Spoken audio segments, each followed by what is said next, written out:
ऊंचे रे पहाड़ पर बसल बहार माई।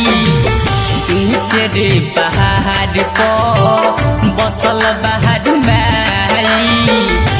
कैसे के बोला तोहर दहर सन पहाई।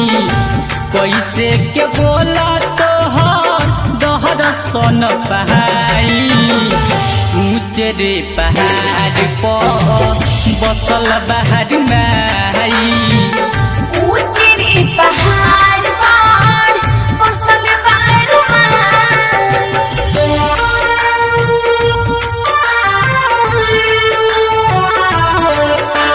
Music by Maya recording studio Marhaura Dhanuki चौक।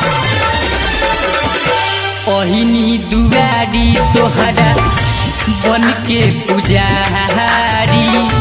दुखवा सुनावे खाती एगो महतारी।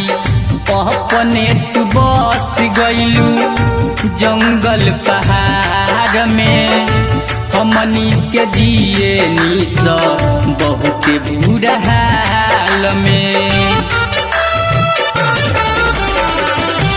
ओहिनी दुआरी तोहरा बन के पुजारी। दुखवा सुनावे खाती एगो महतारी। अपने तू बस गइलू जंगल पहाड़ में। हमनी के जिए निस बहुत बुरा।